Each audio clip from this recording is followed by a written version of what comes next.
Que signifie ce verset compliqué? Mais depuis les jours de Jean le Baptiste jusqu'à maintenant, le royaume du ciel est forcé et les violents le prennent par la force. Alors pour comprendre ce verset, il faut déjà comprendre le contexte. Jean-Baptiste était en prison, il avait été jeté en prison par Hérode et il a douté de Jésus. C'est normal quand on est en prison, quand on est persécuté, on peut se mettre à douter, il ne faut pas trop lui en vouloir. Mais du coup, il va envoyer ses disciples à Jésus, demander en gros, est-ce que tu es vraiment celui qui allait être envoyé de Dieu? Et Jésus répond aux disciples, eh bien, allez lui montrer, allez lui dire les miracles que j'ai faits. Ensuite, vous vous rappelez, Jésus il s'adresse aux foules et il leur dit, vous êtes allés voir quoi? Un roseau agité par le vent, etc., etc. Et il leur annonce ce verset compliqué. Ensuite, il faut comprendre que le verset 13 nous donne un élément de réponse. Il est écrit, car tous les prophètes et la loi ont prophétisé jusqu'à Jean. Et oui, rappelez-vous, pendant 400 ans, ils n'avaient pas eu de révélation de Dieu. Mais avant ça, qu'est-ce qu'ils avaient? Eh bien, ils avaient la loi et les prophètes. Ils y avaient accès en permanence, en allant à la synagogue, en écoutant les Juifs, les scribes, les pharisiens, les sadducéens, les enseigner. Sauf qu'à un moment donné, eh bien, arrive Jean le Baptiste, qui est le précurseur de Jésus, et il vient un peu troubler les eaux.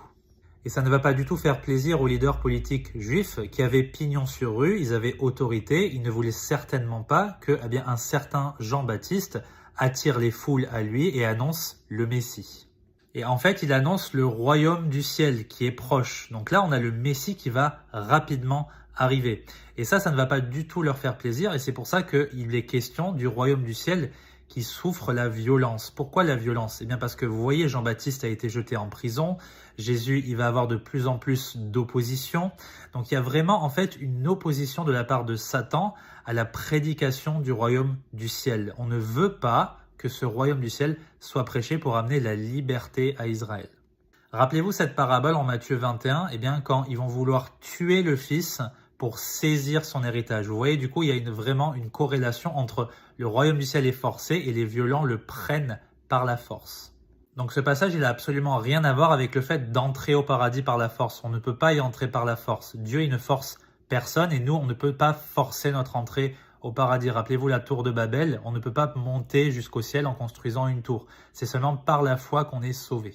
Ici, il est simplement question du fait que les leaders spirituels juifs s'opposent au message de Jean-Baptiste et de Jésus, qu'ils considèrent comme très très agaçant pour leur petite vie de leader. En fait, ils aimaient bien le prestige, l'argent, la popularité qu'ils avaient dans les synagogues.